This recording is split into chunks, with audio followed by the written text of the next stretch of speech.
설교 제목은 마귀를 따르면입니다. 오늘은 PPT를 함께 보시면서 말씀을 듣도록 하겠습니다. 하나님께서 부리시는 영들이 천사라면 마귀가 부리는 영들을 귀신이라고 부릅니다.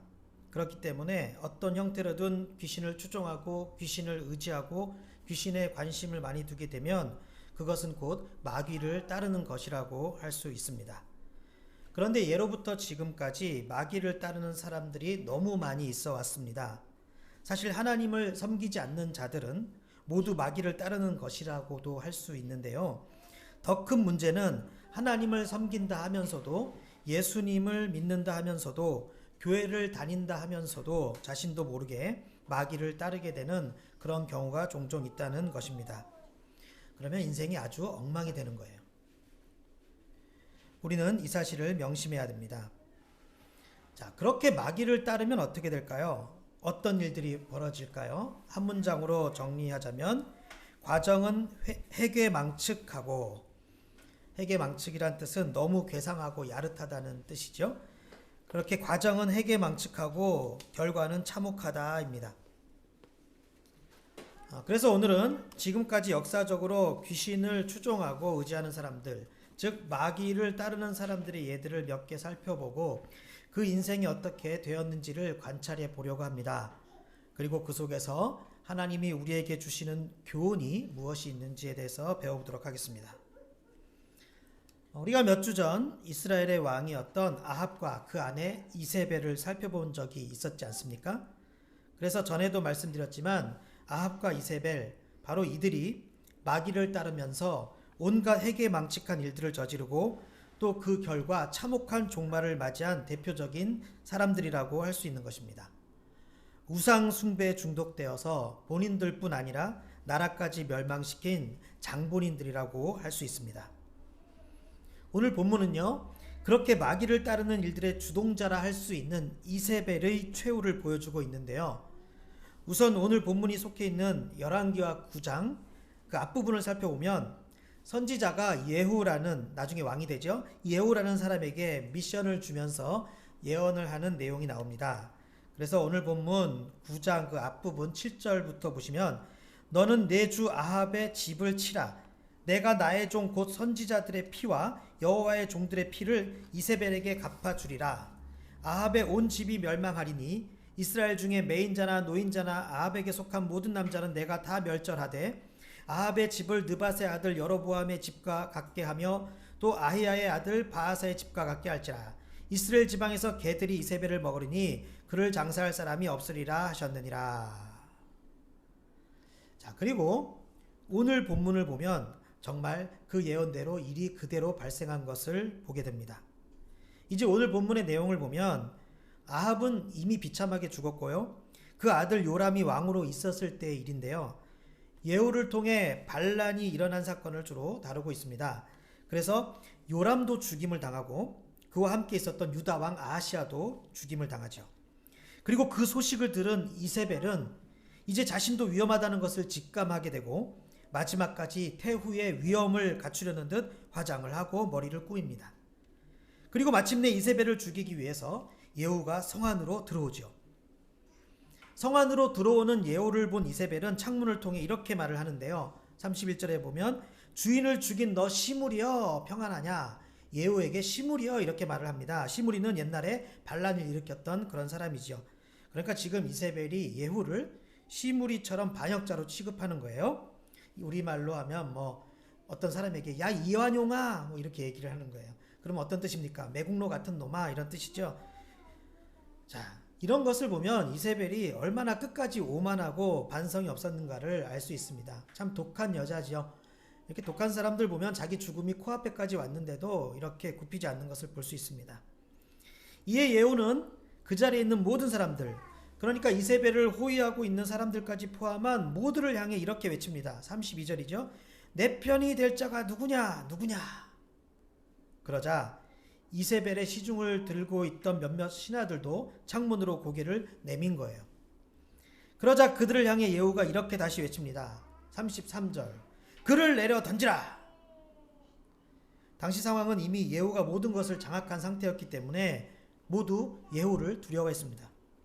그래서 그 신하들도 예후의 말을 듣고 망설임 없이 이세벨을 창밖으로 던져버린 거예요. 이렇게 그림으로 그렸죠.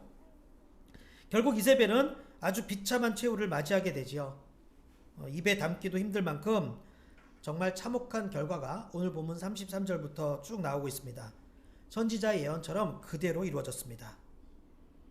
자, 이렇게 귀신들을 숭배하고 마귀의 종이었던 이세벨, 이 이세벨의 인생이 어떻게 되었습니까? 그야말로 과정은 해괴망측하고 그 결과는 참혹했다고 할 수 있는 것입니다. 이것이 바로 마귀를 따르게 되면 벌어지는 일이라는 거예요. 이런 일들은 세상에 처음 때부터 계속 발생했었습니다. 사탄, 즉 마귀는 언제나 자신의 부하들인 귀신을 부리면서 사람들이 자기를 따르도록 비옥해 왔습니다. 그래서 그런 사례들을 몇 가지만 살펴보려고 하는데요. 태초의 인간인 아담과 하와도 그러했습니다. 어느 날 세상에 처음부터 존재했던 마귀가 아담과 하와에게 접근해서 하나님의 말씀을 어기도록 유혹합니다. 아담과 하와는 절대로 마귀를 따르면 안 되었는데 그만 엄청난 잘못을 저지른 것이죠. 아담과 하와는 마귀의 말에 관심을 두면 안 되었습니다. 하지만 관심을 가지게 되고 바라보게 되고 듣게 되고 행동까지 하게 된 것이죠. 자, 그랬더니 어떤 일이 발생했나요? 창세기 3장 7절에 보면 이에 그들의 눈이 밝아져 자기들이 벗은 줄을 알고 무화과 나무 잎을 엮어 치마로 삼았더라. 그들이 그날 바람이 불 때 동산에 거니시는 여호와 하나님의 소리를 듣고 아담과 그의 아내가 여호와 하나님의 낯을 피하여 동산 나무 사이에 숨은지라. 자기들이 벌거벗은 줄을 알게 되어 숨고 또 하나님을 피해 어느 나무 사이에 숨어서는 아무것도 하지 못하고 벌벌 떨고 있는 괴상한 장면이 펼쳐지는 겁니다. 정말 어이없지요? 그냥 평화롭게 잘 살고 있었는데 한순간 마귀를 따르게 되니까 그야말로 온갖 해괴망측한 일들이 벌어지고 그 죄의 대가로 인해 하루아침에 정말 참혹한 인생이 되어버린 것이죠. 그 후로도 마귀는 언제나 사람들로 하여금 자신을 따르도록 유혹하고 역사했습니다. 성경은 그런 역사들을 반복해서 보여주고 있는데요. 그 중에서 구약의 한 곳, 신약의 한 곳만 예를 들어보자면 먼저 엘리야 시대에 바알과 아세라와 같은 우상을 따르던 사람들을 들 수 있죠. 여러분도 잘 알고 계실 갈멜산에서의 대결의 장면을 보면 어떻습니까? 마귀를 따르던 수많은 사람들이 엘리야에 맞서 한 일들을 여러분 생각해 보세요. 각자 자기가 섬기는 신이 진짜라는 것을 증명하기 위해서 대결을 하는데요. 그 증거로 하늘에서 불이 내려와 재물을 태워버리는 쪽이 이기는 것으로 했었죠. 그래서 바알 숭배자들이 어떻게 했습니까? 성경은 이렇게 기록하고 있습니다. 열왕기상 18장 26절부터 보면 저희가 그 받은 송아지를 취하여 잡고 아침부터 낮까지 바알의 이름을 불러 가로되 바알이여 우리에게 응답하소서 하나 아무 소리도 없고 아무 응답하는 자도 없으므로 저희가 그 쌓은 단 주위에서 뛰놀더라. 오정에 이르러는 엘리야가 저희를 조롱하여 가로되 큰 소리로 부르라. 저는 신인즉 묵상하고 있는지 혹 잠깐 나갔는지 혹 길을 행하는지 혹 잠이 들어서 깨워야 할 것인지 하매 이에 저희가 큰 소리로 부르고 그 규례를 따라 피가 흐르기까지 칼과 창으로 그 몸을 상하게 하더라. 이런 걸 뭐라 그럽니까? 아주 난리도 아니라고 하는 거예요. 여기 보시면 본문에 뛰놀았다 이렇게 말을 하고 있는데 이 뛰놀았다는 말의 뜻은 온갖 야릇한 성적 행위를 뜻하는데요. 왜냐하면 바알과 아세라 종교의 원리라는 것이 남자신 여자신 이렇게 있어요. 바알이 남자신이고 여자신이 아세라신인데 이 신들을 성적으로 흥분시켜서 이들이 성교를 하면 땅에 비가 쏟아진다는 거예요. 그러니까 이 신들을 흥분하게 하는 것이 중요했습니다. 그러니까 그들의 종교 의식이 뭐냐면 신들을 흥분시키는 거예요. 그러니까 별생쇼를 다 했던 것이죠. 그런데도 아무 변화가 없으니까 어떻게 합니까? 칼로 자기들의 몸을 자해까지 하는 거예요. 왜요? 신들을 더 자극시켜야 하니까요. 우리가 종종 뉴스를 통해 듣게 되는 것이 음란물에 중독된 사람들이 이제 웬만한 자극은 자극이 안 되니까 점점 더 퇴폐적이고 폭력적으로 변한다는 거 아닙니까? 자, 그것과 마찬가지인 거예요. 그래서 자기 몸에 상처를 내고 피를 흘리고 그런 것이죠. 우리가 만약 정말 타임머신 같은 게 있어서 이 시대에 가서 우리가 구경한다고 하면 정말 눈뜨고 못 봐줄 거예요. 온갖 해괴망측한 일들이 벌어지고 도저히 못 봐줄 그런 장면들이 많이 펼쳐지지 않았겠습니까? 마귀를 따르는 것의 실체가 언제나 이렇다는 것입니다. 성경에 보면 몰렉이라는 우상도 나오는데요. 몰렉 우상은 이렇게 가운데 있는 그림처럼 생겼습니다. 이렇게 소의 형상처럼 생겨서 몸에 구멍 같은 것들이 있죠. 그 구멍이 바로 화로입니다. 불 때우는 거. 저 화로에다가 아기들을 받쳐서 태워버리는 거예요. 갓난 아기들을 받쳐서. 그게 바로 몰렉 우상을 섬기는 방법이었습니다.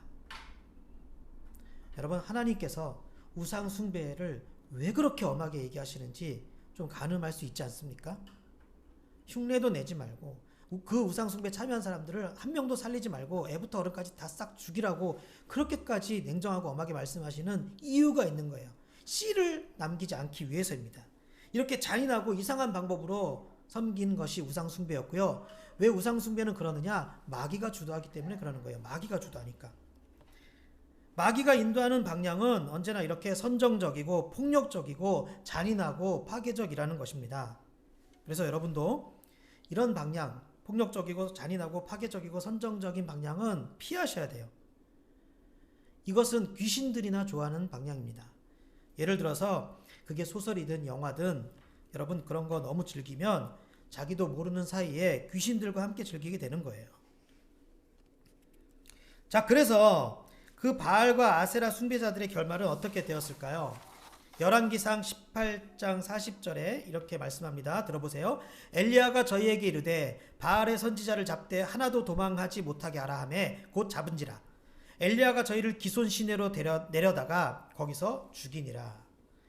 갈멜산 기손 시내가에서 850명 모두 다 목이 잘려서 죽게 됩니다. 정말 참혹한 결과를 맞이하게 되지요. 이게 바로 마귀를 따르는 사람들의 결말입니다. 자, 신약도 볼까요? 누가 있을까요? 대표적인 사람이 바로 가룟 유다 아닙니까?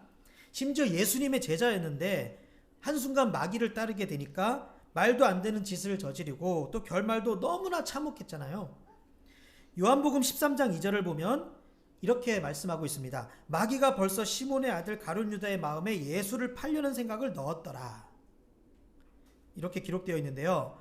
그렇게 마귀를 따르게 되니까 온갖 해괴 망측한 일들이 벌어지지 않습니까?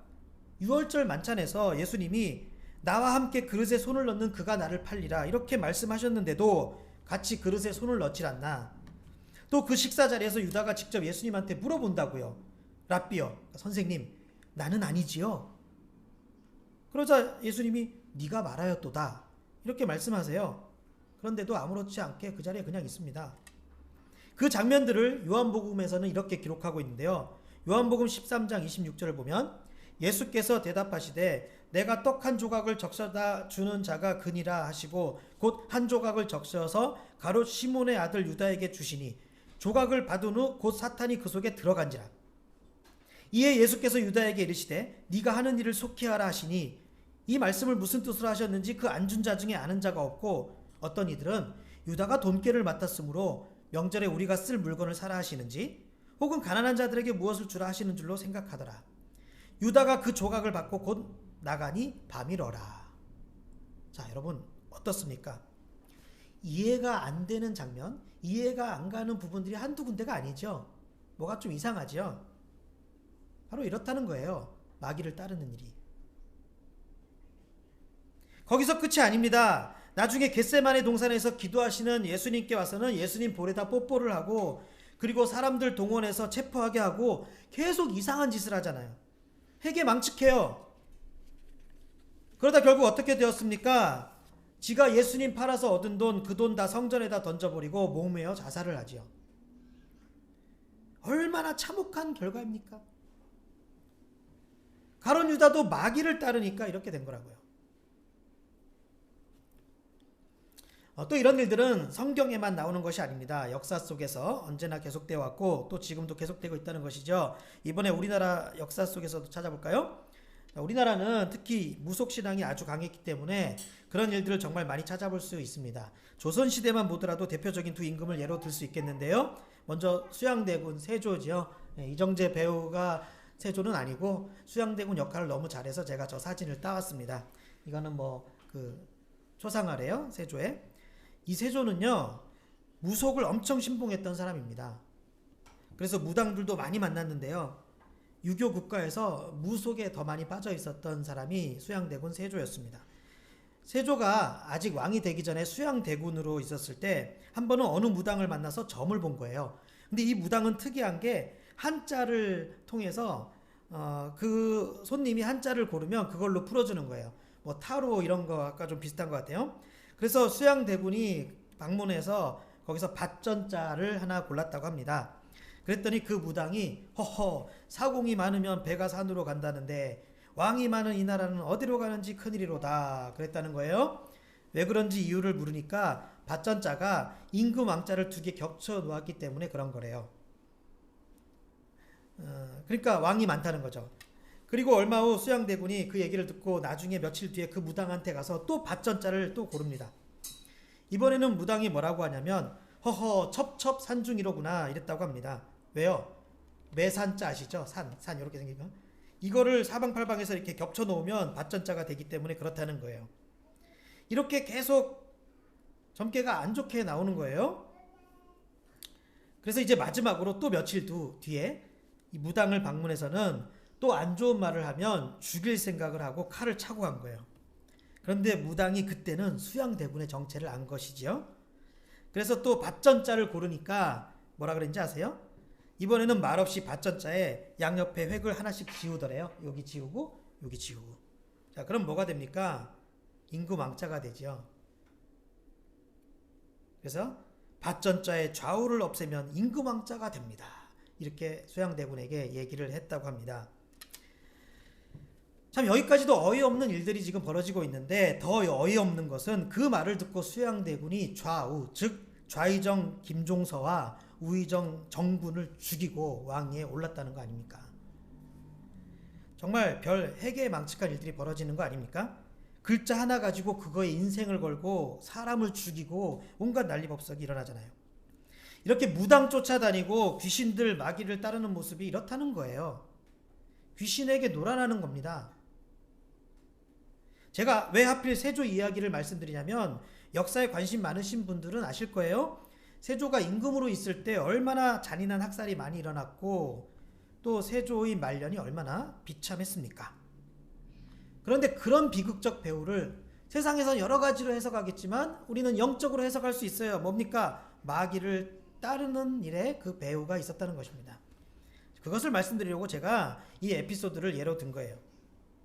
광해군도 마찬가지입니다. 이게 지금 광해군 무덤인데요. 초라한 결말을 마친 사람은 광해군 아닙니까? 광해군 제위 때 어떤 일들이 펼쳐졌고 또 광해군의 결말이 어땠는지 여러분도 너무 잘 아실 테니까 그에 관해서는 따로 말씀을 안 드리겠는데요. 이 광해군도 엄청 무속을 의지했던 사람입니다. 그래서 광해군이 쫓겨난 이유가 여러 가지가 있겠지만 사실 결정적인 이유는 무리하게 경희군 공사를 강행하려던 데 있었습니다. 그럼 광해군이 왜 이렇게 경희군 공사를 강행하려 했느냐? 광해군 뒤에는요. 광해군이 엄청 의지하고 따랐던 무당이 있었거든요. 그 무당이 가르쳐줘서 그걸 추진한 거예요. 그래서 광해군이 중리 외교를 지향하고 똑똑하게 한 일들도 많았지만 결국 무속을 추종하니까 즉 마귀를 따르니까 그렇게 해괴망측한 일들이 일어났고 비참한 최후를 맞이한 겁니다. 그래서 여러분이 무속적인 부분, 무당의 말 이런 것들에 관심 가지는 거 절대 가볍게 생각해서는 안 돼요. 그럴 수도 있지라고 이렇게 가볍게 생각해서는 안 되고요. 점치고 운세 보고 이런 것도 가볍게 생각하면 안 되는 것이 그게 바로 귀신들에 놀아나는 것이고 마귀를 따르는 것이기 때문에 그렇습니다. 자, 우리나라 말고도 해외에서도 그 사례를 찾아볼 수 있습니다. 누구예요? 히틀러예요. 히틀러도 사실 무속에 빠진 것으로 유명합니다. 그래서 무속인의 말은 100% 믿었다고 해요. 히틀러가 왜 그랬을까를 살펴보면 어릴 적 환경이 많은 영향을 주었다고 하는데요. 히틀러는 아주 엄한 아버지 밑에서 자랐습니다. 그래서 히틀러는 나중에도 언제나 아버지를 이길 수 있는 그런 강한 신이 필요했던 거예요. 이제 그런 신이 히틀러에게 무속이 된 겁니다. 그래서 여러분도 가만 살펴보시면요. 무속에 심취된 사람들에게 그런 특징이 있다는 것을 발견하실 수 있을 거예요. 어린 시절에 굉장히 엄한 환경에서 자랐거나 애정결핍인 사람들, 이런 사람들이 더 무속에 많이 의지합니다. 그래서 히틀러의 인생도 보면 오늘 설교 주제와 딱 맞죠? 과정은 핵에망측했고 결과는 참혹했다는 것이죠. 얼마나 많은 유태인들을 죽였습니까? 이거 제정신으로 할 수 있는 일일까요? 그렇게 사람을 막 죽이는 거? 귀신이나 하는 거죠. 귀신에 쓰였으니까. 우리가 잔인한 사람들 보고 살인자들 보면 저거 제정신으로 했을까? 인간이 어떻게 그럴 수 있지? 저건 정말 귀신이 씌운 것 같아. 이런 얘기 하잖아요. 그래서 마지막도 어떻게 됐습니까? 권총으로 자살하고 마귀를 따르니까 그렇게 된 겁니다. 제가 20대 때 신학교 다닐 때 일인데요. 한 번은 학교에 어느 여학생이 며칠 동안 안 보이다가 학교에 나타나더라고요. 며칠 동안 안 보였어요. 거의 한 2주인가 3주. 그런데 그 학생 사람이 분위기가 너무 달라진 거예요. 표정도 이상하고요. 일단 겉으로 크게 달라진 점은 앞니 2개가 빠져 있더라고요. 그래서 왜 그런 거냐고 물었어요. 근데 산에 기도하러 가서 거기서 이제 기도하러 온 다른 사람들을 만나서 같이 기도했다는 거예요. 그리고 자기가 특별한 경험을 했다고 놀라운 것을 받았대요. 그럼 성령을 받았나 해서 제가 물어봤더니 탈을 받았대요. 얼굴에 쓰는 탈. 내가 뭐 탈을 받아요? 어떻게요? 그랬더니 기도 중에 자기 얼굴로 탈이 확 왔대요. 그때 이가 풀어진 것 같아요. 바위에 부딪힌 건지 뭔지. 어이없기도 하고 좀 참 무섭기도 하고 그러더라고요. 그런데 이제 그 후에 이제 정말 희한한 일들이 학교에서 많이 벌어졌는데요. 일단 그 여학생과 어울린 사람이 당연히 없어지죠. 왜냐하면 그 사람이 막 사람들도 이상하게 쳐다보고 실실 웃고 다니고 딱 미친 사람처럼 행동하는 거예요. 그리고 정말 소름 끼치는 것은 갑자기 어떤 학생에게 말을 막 걸어요. 그 다음에 그 학생이 어제 뭐 했는지, 몰래 뭐 했는지, 과거에 어떤 잘못을 했는지 정말 귀신처럼 맞추는 거예요. 학교 분위기가 어땠을까요? 아주 난리도 아니었습니다. 네가 뭘 그런 거래? 너도 뭐 옛날에 이렇게 했잖아. 원래 다른 학생들하고 대화 잘 안 하던 사람인데 그렇게 해요. 가까이 가기 무섭죠. 다들 전도사님들인데 이게 그러고서 네가 무슨 사역을 해? 너 뭐 그거 했잖아? 이러는 거예요. 혼란이 일어나는 겁니다. 귀신들이 그렇게 역사하는 거예요. 그 마귀가 그렇게 역사하는 거예요. 무슨 네가 찬양 사역을 해? 너 어저께 너 지난주에 뭐 했잖아. 막 이러는 거예요. 여러분 그 학급의 분위기가 어땠을지 상상이 가지 않습니까? 진짜 아주 혼란스러웠죠. 신학교인데. 여러분 마귀는요 우리보다 능력이 많은 것이 사실입니다. 왜요? 영적인 존재잖아요. 그러니까 무당이 작두도 타고 종종 알아맞추기도 하고 그러는 거예요. 여러분 그렇게 마귀가 능력이 있다고 미래를 알아맞춘다고 과거를 알아맞춘다고 우리가 마귀를 따를 수 있나요? 그렇다고 우리가 마귀를 따르면 안 되죠. 왜요? 우리는 그 마귀도 다스리시는 참신인 오직 하나님만 경외하는 사람이기 때문에 그렇습니다. 마귀도 결국 하나님이 부리는 것에 불과한 존재예요. 그래서 하나님을 섬기는 사람들은 절대 마귀를 따르는 어떤 모습도 하면 안 돼요. 이 여학생은요 전부터 그런 신비적인 부분에 관심이 많았던 거예요. 그래서 어느 날 자기가 학교를 빠지고 산기도를 혼자 갔는데 거기서 뭐 용하다는 사람들을 만나게 된 거죠. 그래서 신기했어요. 그래서 그 사람들이랑 처음 보는 사람들인데 같이 손잡고 여러 가지 의식을 했겠죠. 그러니까 자기에게 관심 있고 자기에게 호감을 갖는 그 사람을 마귀가 옳다구나 하고 확 사로잡았던 거예요. 나를 따르라. 제자 사무엘. 너로 이제 사람을 낚는 어부가 되게 아니라 그러면서 마귀가 꼬셔간 거예요. 또 한 번은 제가 어느 교회 전도사로 사역하고 있을 때인데요. 여러 가지 안타까운 삶을 살고 있는 어떤 여자 청년을 본 적이 있었습니다. 이 청년은 신경정신과 약도 먹고 있었고 좀 문제가 많이 있었어요. 그래서 그 친구의 손목을 보면 칼로 그은 그 자의 흔적도 있었고요. 제가 이제 그 청년과 대화를 하다가 제가 청년부 담당이었으니까 알게 된 게 자기 친엄마 말고도 엄마라고 부르는 사람이 또 있더라고요. 자꾸 엄마 엄마 그래서 그 엄마가 아까 얘기한 엄마랑 또 다른 엄마 같은데 근데 누군가 했더니 진짜 엄마 아니고 한 동네에 사는 어떤 아주머니인데 이렇게 대화를 계속 해보니까 무당이더라고요. 현직 무당. 그 아줌마가 어려서부터 자기 집안이랑 친해서 자기 엄마하고도 친해서 자기에게도 엄마 같은 사람이라서 엄마라고 부른대요. 두 명한테 엄마라고 부르는 거죠. 항상 멘토가 되어준대요. 자기의. 그 청년의 삶은 엄마 같은 무당과 함께 사는 삶인 거예요. 여러분 그러니 그 청년의 상태가 어떻겠냐고요. 정상적일 수가 없죠. 제가 사역하던 그 교회 다닐 때도 정말 이제 그 청년 때문에 별일이 다 벌어졌는데요. 그래서 여러분이 아셔야 될 것이 살짝이라도 무속적인 부분에 관심을 갖는다든지 무당에 대해서 가볍게 생각한다든지 그러는 것 정말 위험하다는 사실이에요. 가볍게 생각하시면 안 됩니다. 가룟 유다는 예수님의 제자였습니다. 아까 제가 예를 든 여학생은 신학생이었습니다. 여러분 그건 개인의 취향도 아니고요. 장난도 아니고요. 그냥 귀신들에게 놀아나는 것이고 마귀를 따르는 것입니다. 마귀의 종으로 사는 거라고요. 정신 바짝 차려야 돼요. 그런 부분을 단호하게 쳐내지 않으면 우리 인생에 해괴에 망측한 일들이 벌어지고 참혹한 일들이 발생한다는 것이에요. 저는 그런 맥락에서 요즘 우리에게 주어진 환경이 참 매우 걱정이 되고 지금 우리나라의 상황을 매우 심각하게 보고 있거든요. 특히 우리나라는 옛날부터 무속적인 부분이 정말 강합니다. 그런 환경에서 우리 크리스천들에게 얼마나 위험한 요소가 많겠습니까?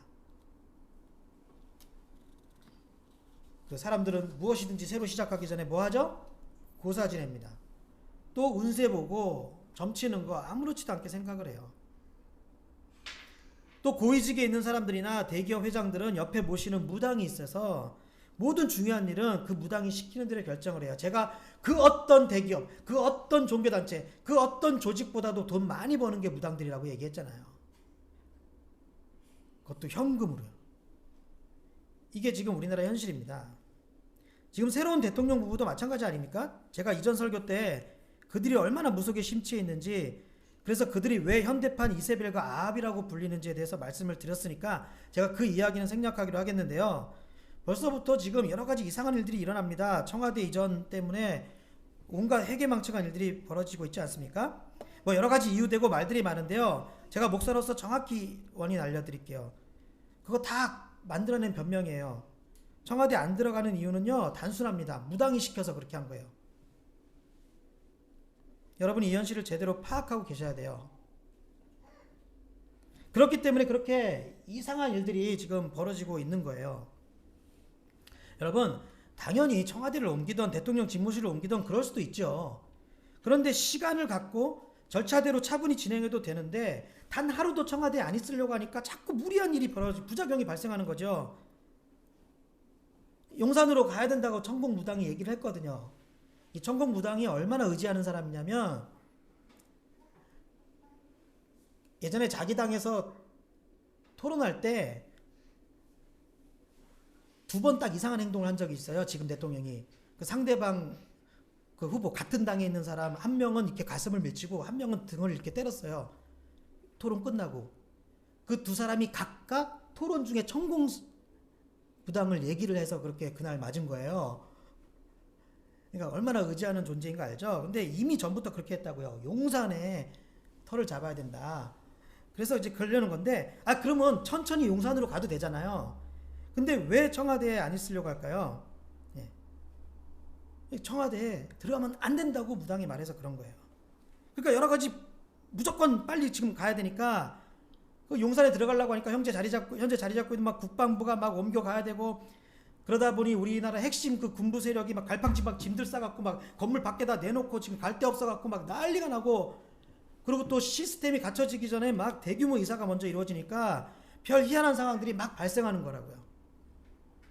그래서 세계적으로 유례가 없는 일들이 지금 벌어지고 있고 그것을 보고 해외 언론들은 신기하고 조롱해요. 여러분 이런 일들의 원인이 무엇일까요? 제가 전부터 말씀드렸잖아요. 새로운 대통령 부부가 이세벨과 아합의 길을 걸어가기 때문에 그래요. 무속을 의지하니까 그런 겁니다. 무당에게 순종하니까 그렇다는 거예요. 청와대 귀신이 많다니까 어떻게 들어갑니까? 하루도 들어갈 수 없죠. 밖에 천막을 치더라도 그 안에 들어가면 안 되는 거예요. 그러니까 여러분 보세요. 청와대에 지금 방문이 시작됐습니다. 일반 시민들이. 그 손님들한테 정부가 이상한 걸 시킵니다. 여러분 이거 방문객들이에요. 청와대. 저 손에 뭐 들고 있는지 아십니까? 복숭아꽃을 다 들고 있어요. 이거 다 나눠줍니다. 이거 들고 들어가라 그래요. 왜냐? 복숭아꽃이 귀신을 쫓으니까.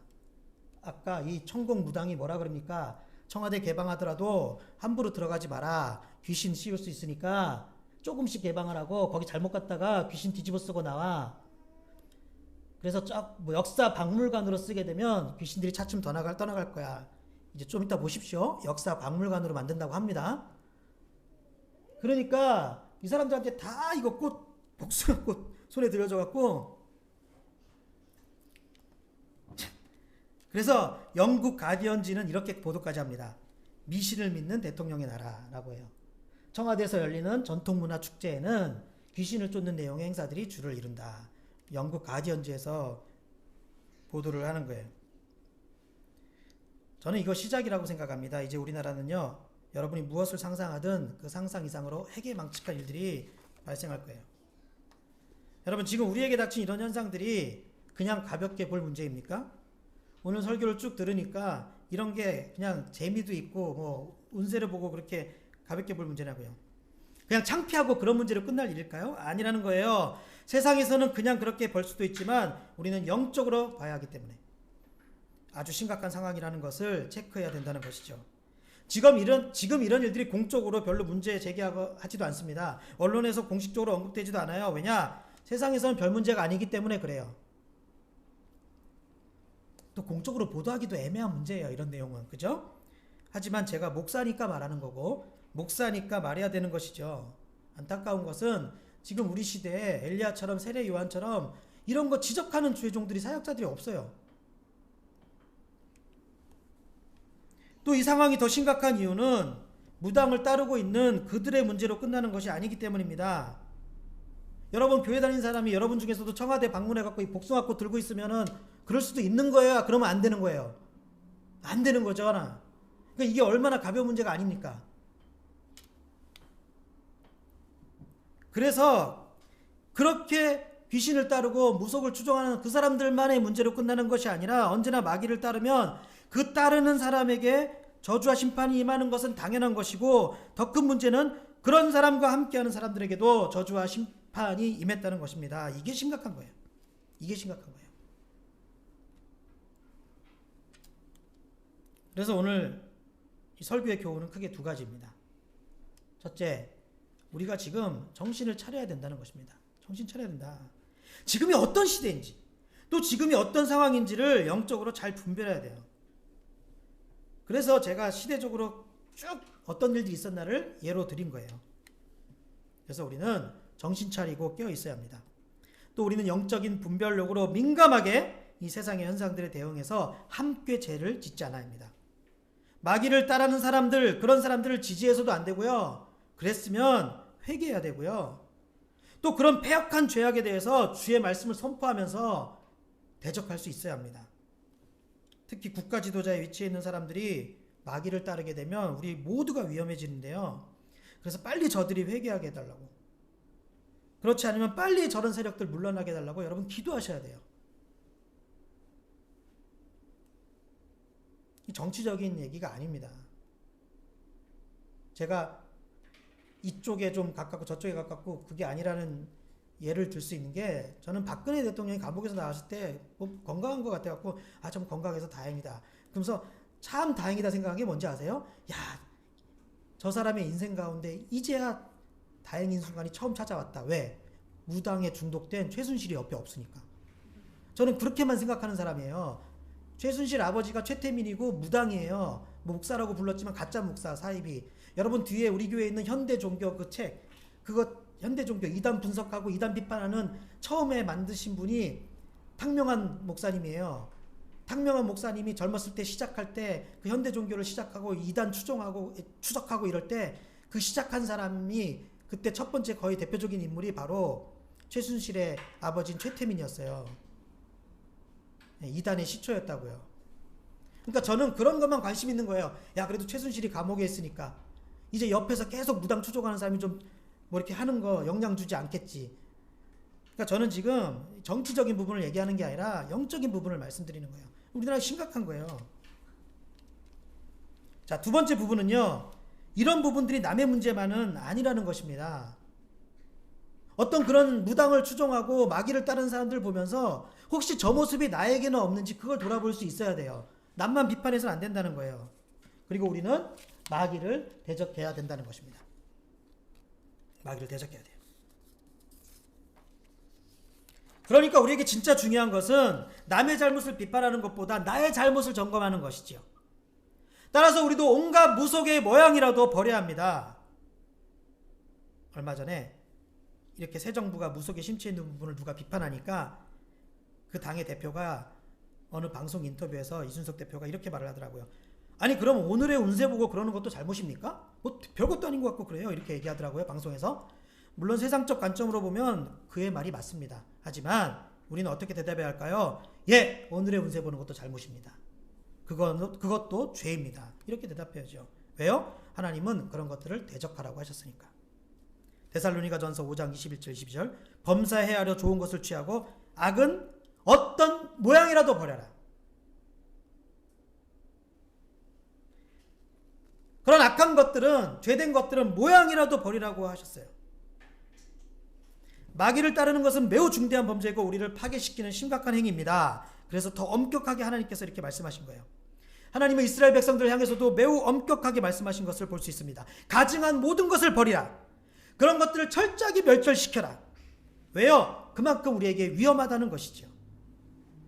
지난달 큐티 본문이었던 말라기에도 보면 말라기 3장에서 백성들이 여러 가지 죄들을 지적하시는데요. 가장 먼저 언급된 죄가 무엇인지 아십니까? 말라기 3장 5절입니다. 내가 심판하러 너희에게 임할 것이라. 이러면서 그 다음에 여러 가지 죄들을 말씀하세요. 내가 심판하러 너희에게 임할 것이라. 점치는 자에게와 가늠하는 자에게와 거짓 맹세하는 자에게와 품꾼의 삭세 대하여 억울하게 하며 과부와 고아를 압제하며 나그네를 억울하게 하며 나를 경외하지 않은 자들에게 속기 증언하니라. 만군의 여호와가 말하였느니라. 여기 보시면 제일 처음 나온 죄가 뭡니까? 점치는 자. 점치는 죄예요. 즉 무속을 의지하는, 마귀를 따르는 죄가 가장 먼저 언급되는 것을 볼 수 있습니다. 십계명에 가장 먼저 나오는 죄가 뭐예요? 우상숭배죠. 점치는 거를 왜 이렇게 항상 처음에다 내세우는지 아세요? 우상숭배니까 그런 거예요. 다른 귀신에게 의지한다는 거 아닙니까? 헌금도 내고요. 복채라는. 우리는 어떤 모양이라도 마귀를 따르는 행위를 버려야 합니다. 아주 철저하게 해야 돼요. 건강에 도움되는 체조 중에 108배 체조가 있더라고요. 아주 건강에 좋대요. 뭡니까? 불교에서 행하는 108번 절하는 동작을 딴 체조입니다. 자, 여러분, 그런 거 해도 될까요? 안 됩니다. 근데 108번 절하면 정말 건강해지는데? 그래도 안 돼요. 왜요? 악은 모양이라도 버리라고 했으니까 그 모양이라도 버려야 됩니다. 그 동작의 근본 정신이 우상숭배이기 때문에 그래요. 여러분, 요가도 마찬가지입니다.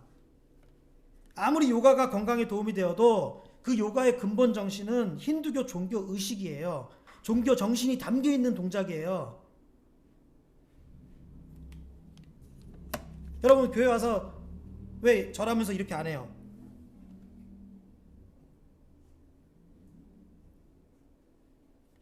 나에게 복을 주세요 뭐 그러면서 찬양할 때 여러 가지 동작, 율동할 때 왜 교회에서 이런 건 잘 안 할까요?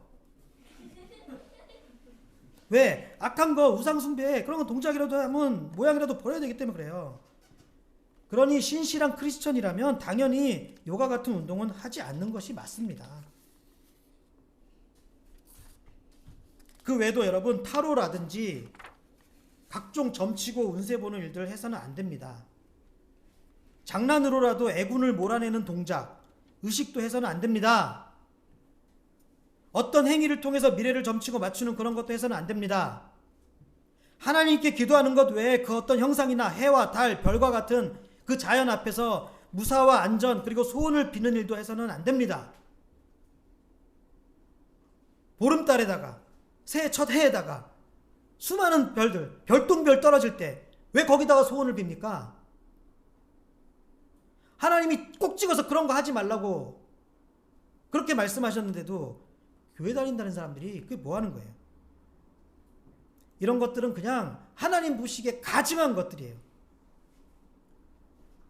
여러분이 만약에 옛날 구약시대 때 보름달 보고 소원 빌었다가 이스라엘 백성들한테 걸리면 돌에 맞아 죽었어요. 그렇지 않겠습니까? 예, 가증한 거. 자기만 죽나요? 그 가족도 다 죽어요. 하나님께서 철저하게 금하게 하시죠. 우리 아주 철저해야 돼요. 왜 그럴까요?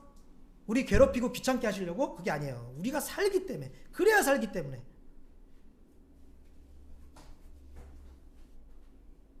오늘 말씀드린 여러 이야기들에서 볼 수 있듯이 죄에는요 반드시 무서운 대가가 따르게 되어 있습니다. 패역한 우상 숭배, 무속을 의지하는 그런 마귀를 따르는 모든 일에는 반드시 참혹한 결과가 따릅니다. 또한 해괴망측한 인생이 되어요. 마귀는 따르는 대상이 아니라 마귀는 무슨 대상입니까? 싸워야 하는 대상이에요. 우리는 마귀와 귀신들을 그리고 마귀적 모든 행위들을 대적해야 돼요. 예수 이름으로 대적해야 돼요. 이것이 우리를 향한 하나님의 뜻입니다. 세상 풍조는요 나날이 마귀의 능력을 과시하고 있습니다. 이게 말세의 징조이기도 해요. 그러나 우리 하나님의 자녀들은, 우리 크리스천들은 이 세대를 본받지 말고 영적 분별력으로 마귀를 따르는 모든 일들을 버려야 됩니다. 그래서 평안과 축복으로 가득한 인생이 되고 또 찬란하게 빛나는 인생의 결과를 맞이해야겠습니다. 이런 은혜가 있기를 예수님의 이름으로 축원합니다.